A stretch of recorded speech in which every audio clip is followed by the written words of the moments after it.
Welcome, brothers and sisters, to this edition of the 80 Prophecy Report, where we review current news and events and their connection to biblical prophecy.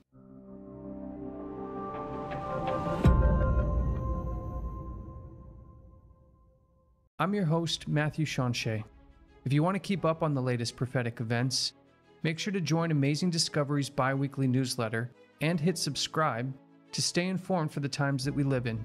You can join for free just by heading over to welcome.amazingdiscoveries.org. In part 1 of this episode, we learned that Pope Francis and Antonio Gutierrez shared an almost identical agenda in their efforts to obtain global unity, with the goal of establishing a global parliamentary assembly based on a form of Marxist communism. We reviewed what the Bible teaches about this end-time power that attempts to bring the world together under a false unity movement, and what the consequences are for the individual. Now let's continue our investigation where we left off. In this episode, we'll look at the director of the World Health Organization and the head of the Jesuit order to see how these groups work together to bring about the global communist agenda. And we'll discover what tactic is used to transition the world to this system by using social revolutions to bring about drastic societal changes. Governments must give the strongest support to the multilateral effort to fight the virus led by the World Health Organization, whose appeals must be fully met.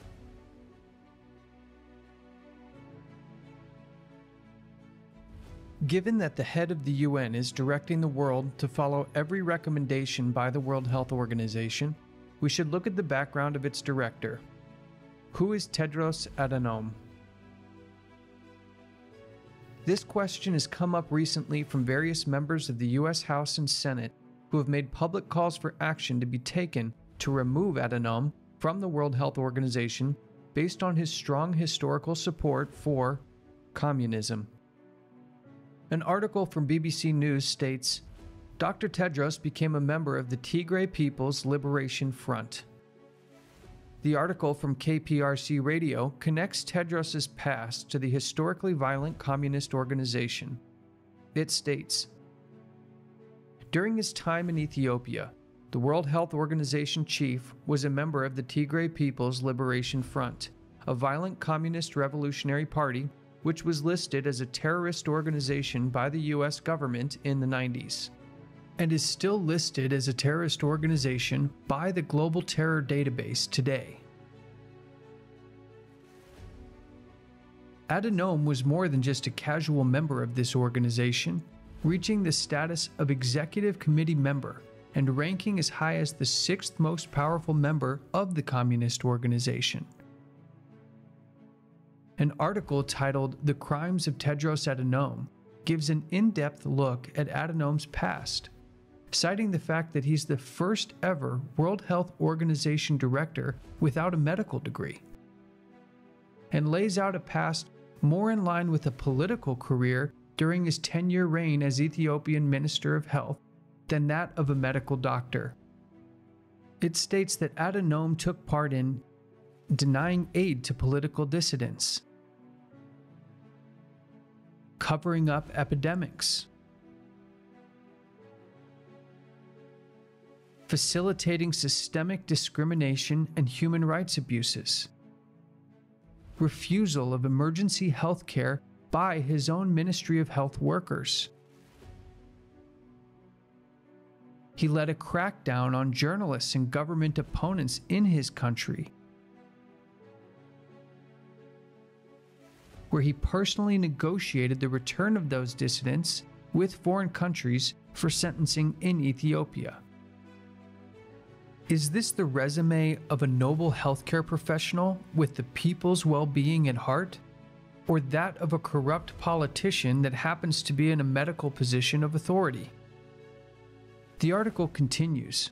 Tedros, of course, takes every chance he can to praise the good governance of China, and given the human rights record of the People's Republic, it's no wonder he likes them so much. From projects like media propaganda centers, mass relocations, and social credit-style scorecards, Ethiopia's governance in many ways resembles a carbon copy of the Chinese authoritarian model, complete with a one-party state system and focus on profits over human rights. It continues. Ethiopia, until very recently, remained one of the world's worst human rights violators, receiving a score of 19 out of 100 on the Human Freedom Index for 2018. So how does a man with a record like Tedros Adhanom become director of the World Health Organization? The article's author answers this question by stating,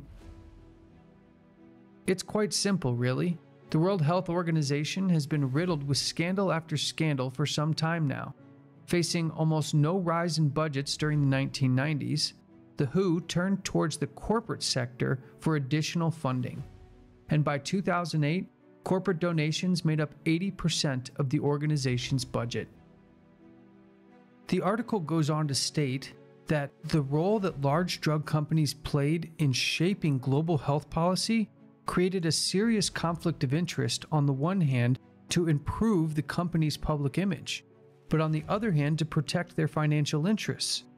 This led to cases like lobbying to weaken patent laws for new drugs in India and blocking laws in South Africa that attempted to make HIV treatment more accessible. But there was one key player in the rise of Adhanom to director of the World Health Organization. The Bill and Melinda Gates Foundation played a large role in promoting Tedros.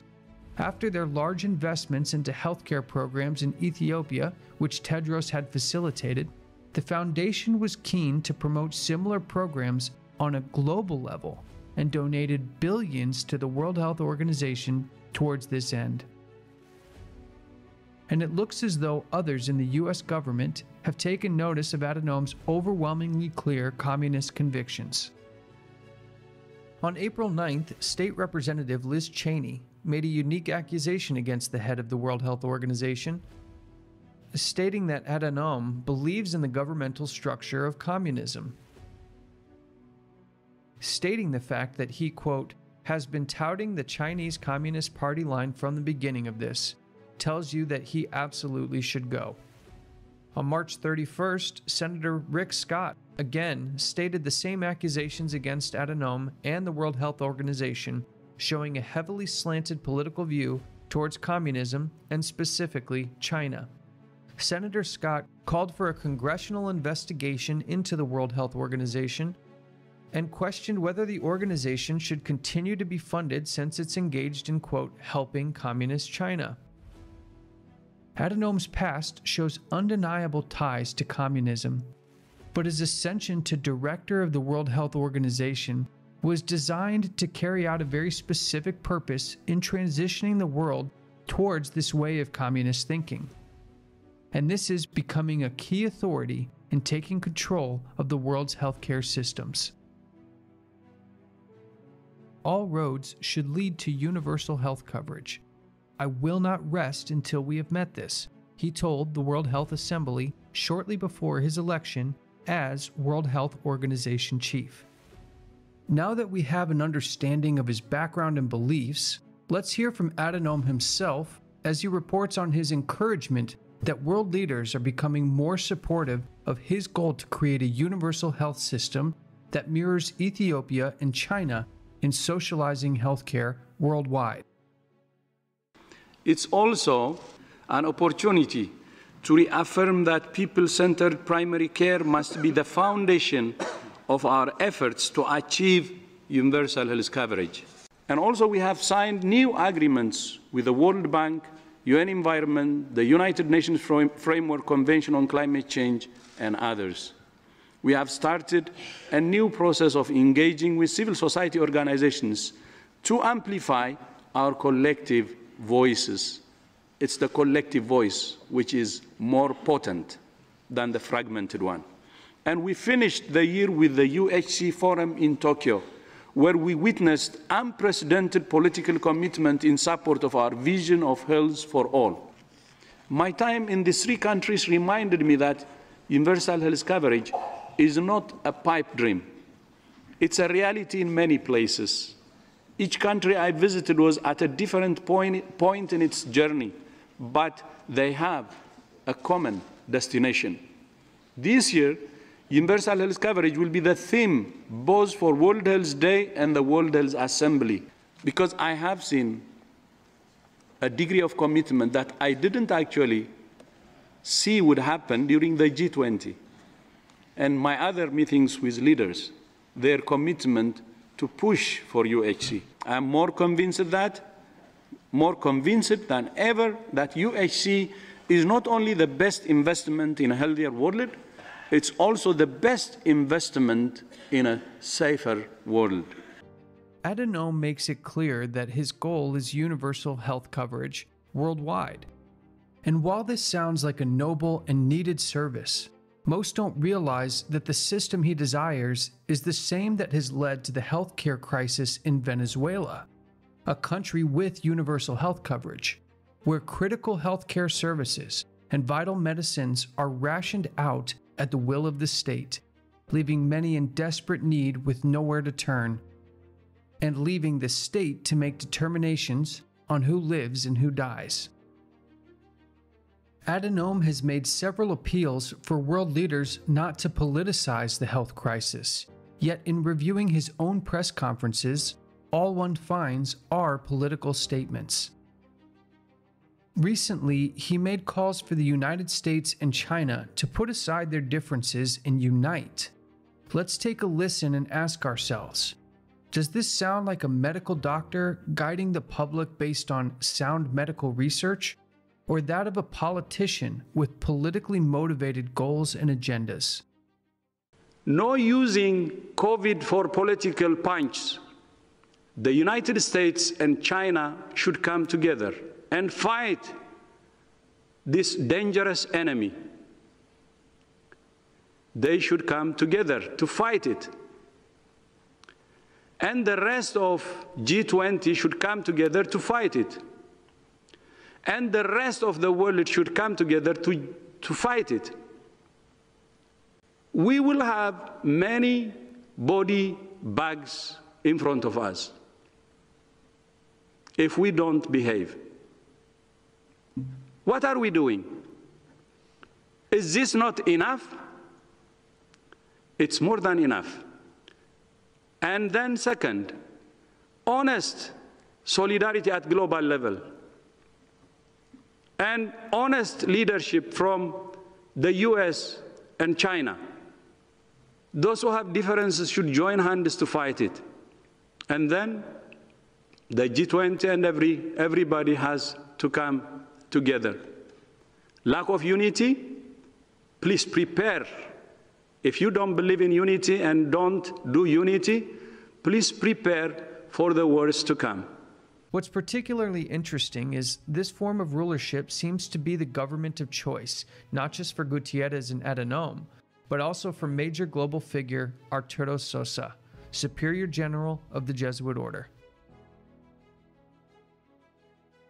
An article from 1 Peter 5, a Catholic publication, states, Pope Francis has been planting Marxists throughout the Church, including at the top of the troubled religious order to which he belongs.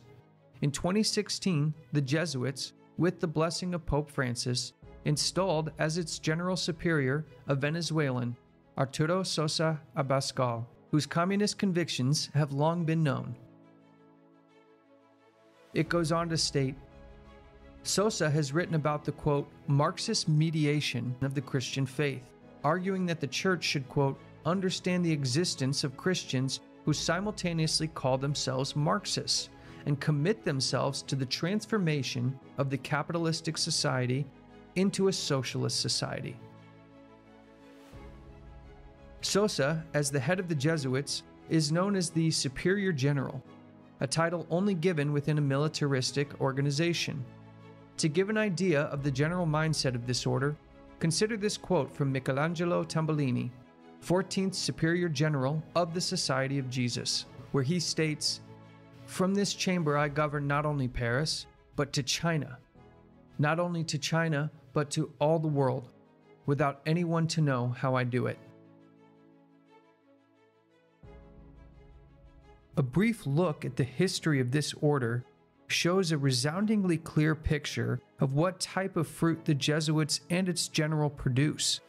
Let's consider just one quote from Napoleon Bonaparte, the famous French military leader who during the French Revolution stripped the papacy of its power and removed the Pope from his seat of authority, witnessing firsthand countless atrocities in his country and around the world at the hands of the Jesuits. He states, "The Jesuits are a military organization, not a religious order. Their chief is a general of an army, not the mere father abbot of a monastery. And the aim of this organization is power. Power in its most despotic exercise. Absolute power, universal power, power to control the world by the volition of a single man. The general of the Jesuits insists on being master sovereign over the sovereign. Wherever the Jesuits are admitted, they will be masters, cost what it may. Their society is by nature dictatorial, and therefore it is the irreconcilable enemy of all constituted authority. Every act, every crime, however atrocious, is a meritorious work if committed for the interests of the Society of the Jesuits or by the order of the general. The agenda of this order is and always has been global, and like the Knights of Columbus, they demand a vow of perfect obedience to any superiors. In the book, The Spiritual Exercises of St. Ignatius, it shows what type of obedience is required of all who are in the order. On page 141, item 13, it states, "If we wish to be sure that we are right in all things, we should always be ready to accept this principle. I will believe that the white I see is black, if the hierarchical church so defines it." This is the definition of blind obedience, meaning every member of the order is required to provide blind obedience to their current superior general, whom they call their ghostly father, Arturo Sosa. Understanding this provides a key to unlocking what type of mindset and governance is favored by this powerful order and by the Pope himself, the first Jesuit Pope in history. An article from the Jesuit magazine America offers a peek into what this order has to say about this type of government and its relationship to the Church, connecting the communist thinking of England Marx directly to Pope Francis and his teachings in his encyclical Laudato Si. It states, "In fact, although the Catholic Church officially teaches that private property is a natural right, this teaching also comes with the provision that private property is always subordinate to the common good.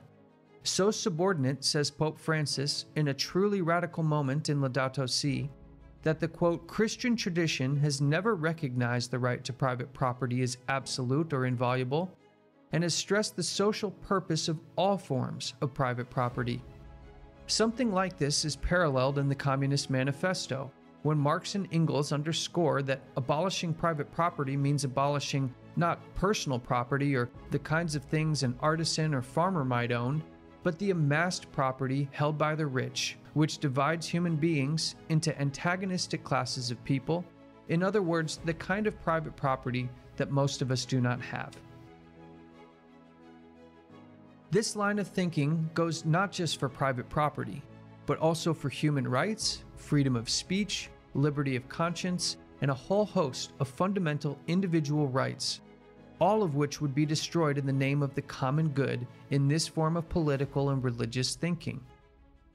To understand the source of this historical financial and social transformation, we must understand the Jesuit concept of liberation theology.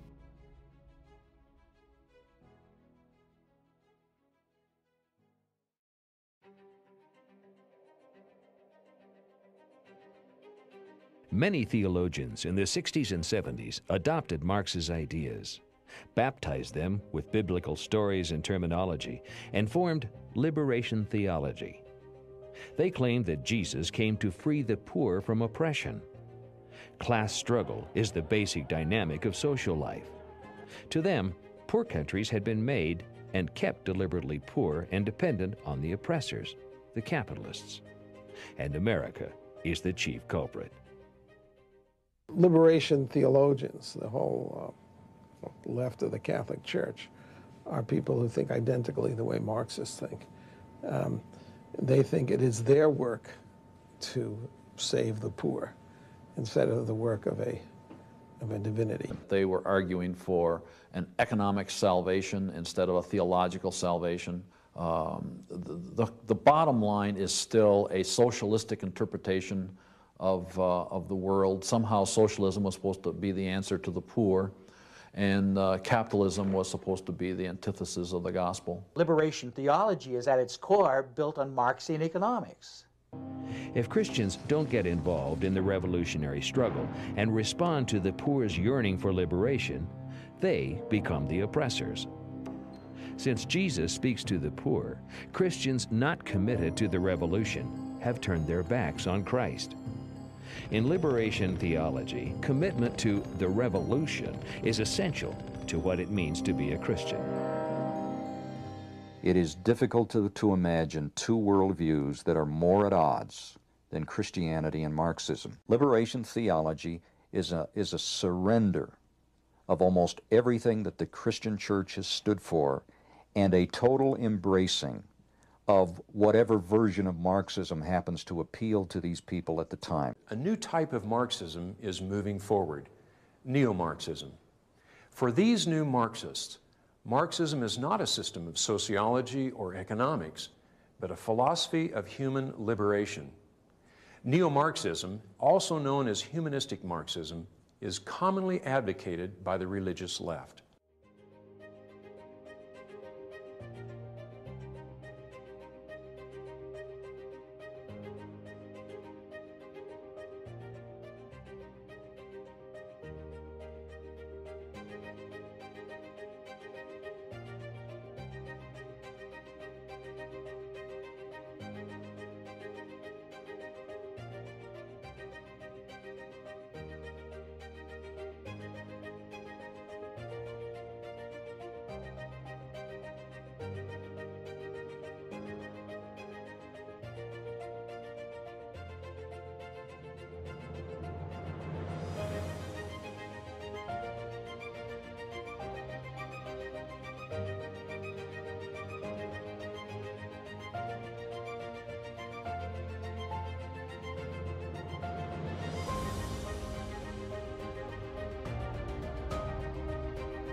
Let's review the basis of this theology, as it is the religion and theology of the coming one world system.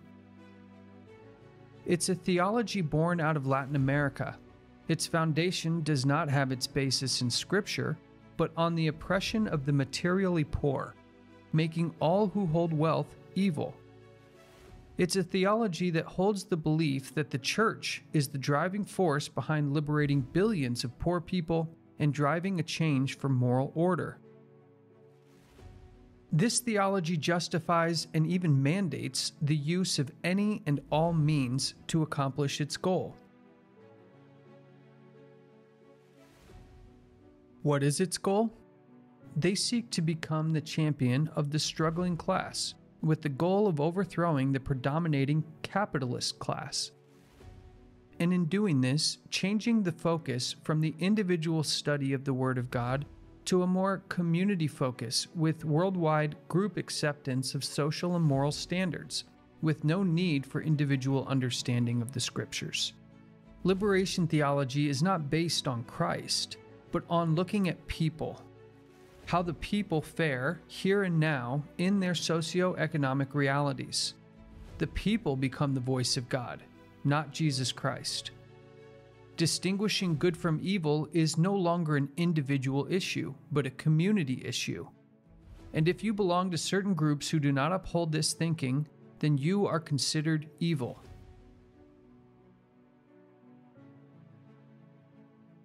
This thinking states sin is not primarily personal, it is social, and almost exclusively the injustice and oppressions of capitalism. The foundation of this theology is pushed despite the fact that Christ never acted or preached on socioeconomic theories of inequality, nor did he discuss political opposition between classes.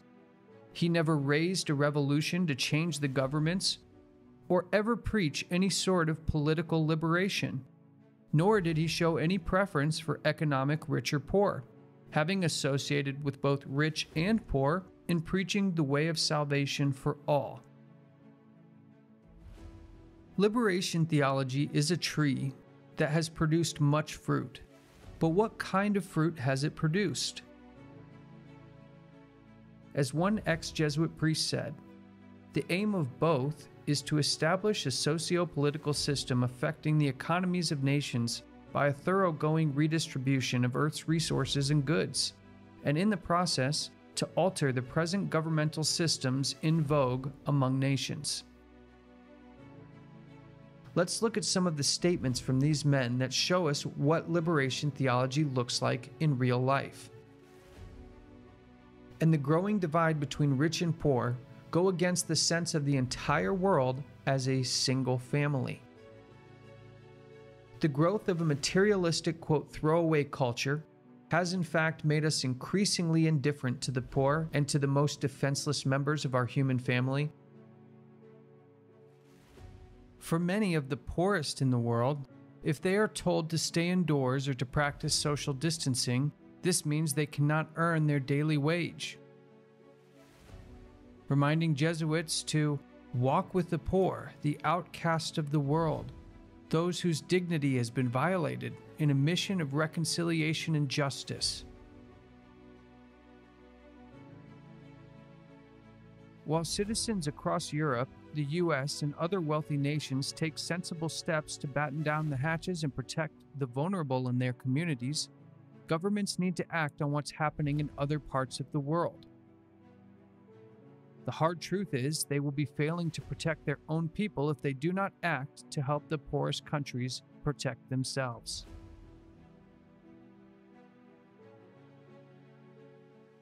Gutierrez shares this theology in stating, "It is the most vulnerable, women and children, people with disabilities, the marginalized, displaced, and refugees who pay the highest price during conflict and who are most at risk of suffering devastating losses from this disease." Now that we know what this theology teaches and what it sounds like, let's listen to the UN chief once more and see if a clear agenda stands out. Global solidarity is not only a moral imperative, it is in everyone's interests. This is not a banking crisis, and indeed banks must be part of the solution. And it is not an ordinary shock in supply and demand, it is a shock to society as a whole. But let's not forget, this is essentially a human crisis. Most fundamentally, we need to focus on people, low-wage workers, small and medium enterprises, the most vulnerable. And that means wage support, insurance, social protection, preventing bankruptcies and job loss. And that also means designing fiscal and monetary responses to ensure that the burden does not fall on those who can least afford it. The recovery must not come on the backs of the poorest, and we cannot create a legion of new poor. A number of countries are taking up social protection initiatives, such as cash transfers and universal income.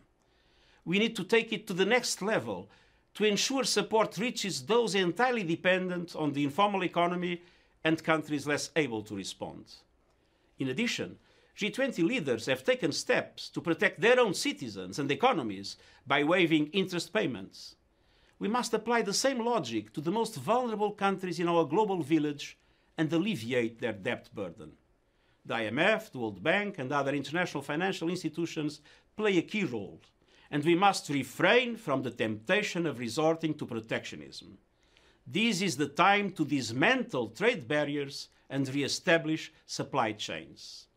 As people's lives are disrupted, isolated, and upturned, we must prevent this pandemic from turning into a crisis of mental health and young people will be most at risk. We must ensure that lessons are learned and that this crisis provides a watershed moment for health emergency preparedness and for investment in critical 21st century public services and the effective delivery of global public goods.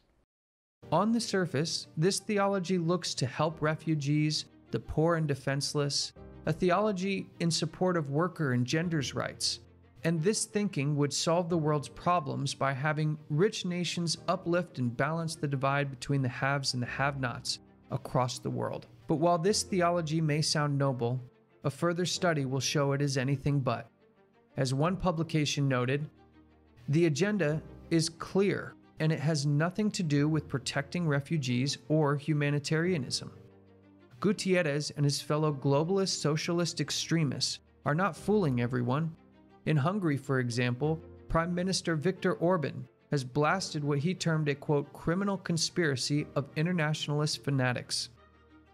In essence, he has argued in multiple speeches that these globalist conspirators, based largely in European HQ in Brussels, were using mass Islamic immigration as a weapon to undermine Western civilization, Christendom, and the nation-state on the road toward what globalists often refer to as their New World Order. But when we understand the end goal of their preferred system of government and worship principles, a deeper study shows the true results of this thinking, and it shows a model that sets up the destruction of the middle class by skyrocketing unemployment and inflation,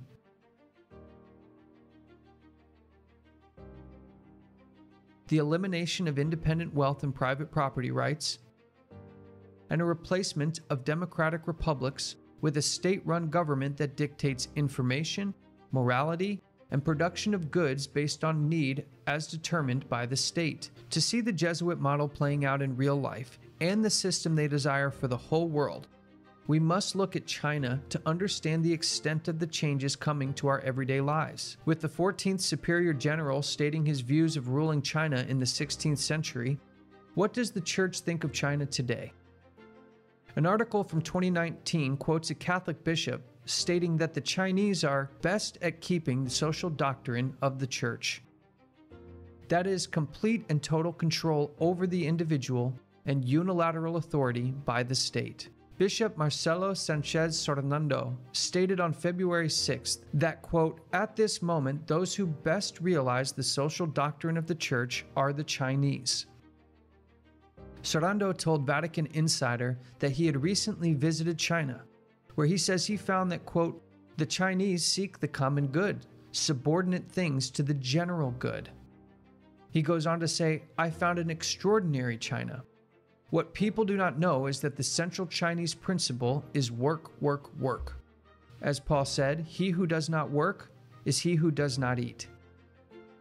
The bishop said that the People's Republic of China has, quote, defended the dignity of the human person, and in the area of climate change is assuming a moral leadership that others have abandoned.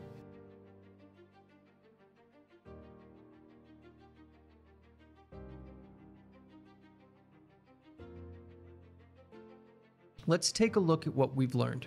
Between Pope Francis, Antonio Gutierrez, Tedros Adhanom, and Arturo Sosa, 3 of the 4 all share one faith. All 4 share a long history of upholding the Catholic social teachings of common good and moral conduct we covered in the previous episode. All 4 are in positions of extreme influence in shaping societal affairs. All 4 share a long history of supporting a Marxist version of communism. The operation of the economy and society has started to shift to reflect the same attributes as those described in Marxist thinking. What would this look like in the real-world setting? It would look like governments taking control of supply chains, commandeering private property for public use, and demanding suppliers make specific goods based on societal needs. The Protestant Reformation identified the papacy as the Antichrist power identified in the books of Daniel and Revelation. To understand how we know the Reformers correctly and unanimously identified Rome as the beast power of Revelation, check out The Twin Pillars of the Reformation by Walter Veit. Looking at the leaders of this little horn power, a clearer line of thinking starts to form in what the future might hold. And the picture it shows is a forming global church-state system, founded in Catholic teachings and enforced by a form of Marxist communist government.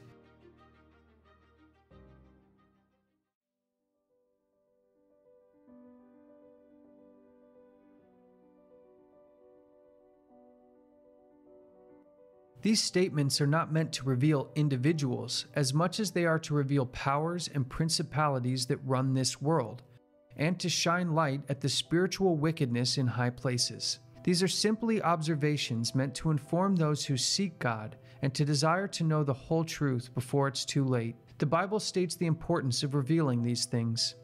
For we wrestle not against flesh and blood, but against principalities, against powers, against rulers of the darkness of this world, against spiritual wickedness in high places. And to what intent is this done? To the intent that now, unto the principalities and powers in heavenly places, might be known by the church the manifold wisdom of God. All this is made known for the individual to heed this call.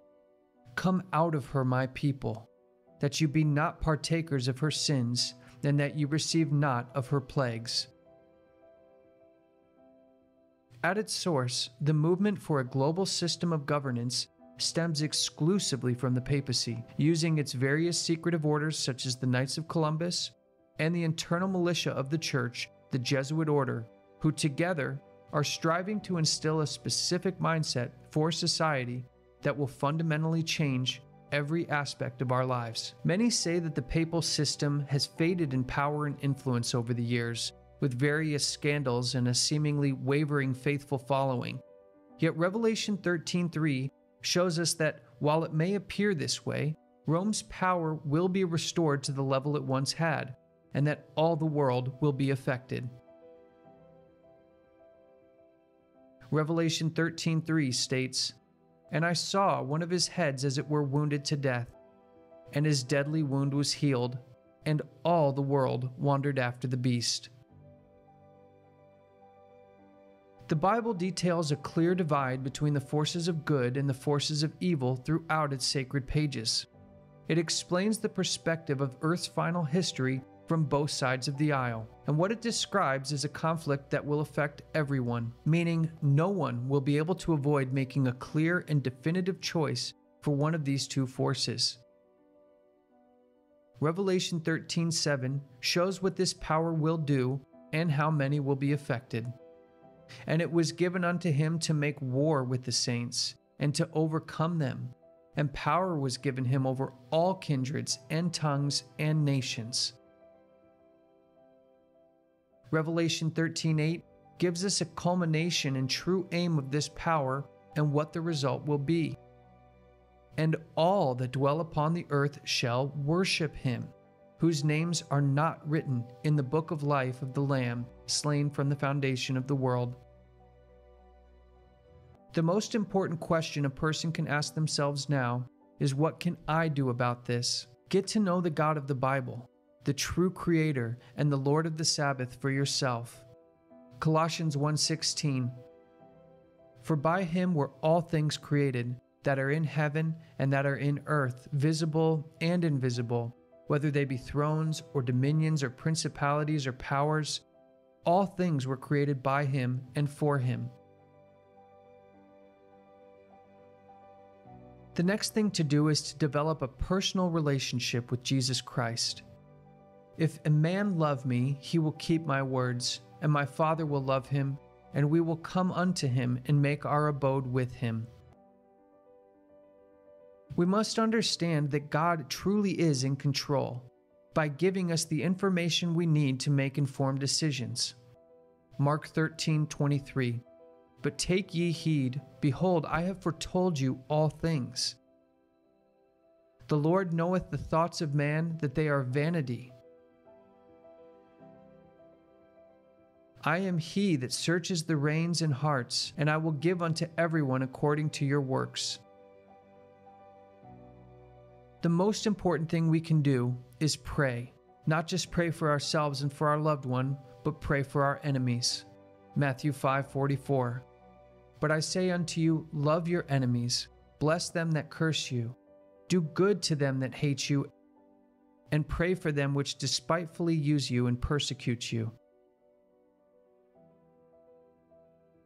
Thank you for joining. We hope you will share this message, knowing that even one seed of truth can blossom into a beautiful tree for the kingdom of God. May God bless you and keep you always in the name of Jesus.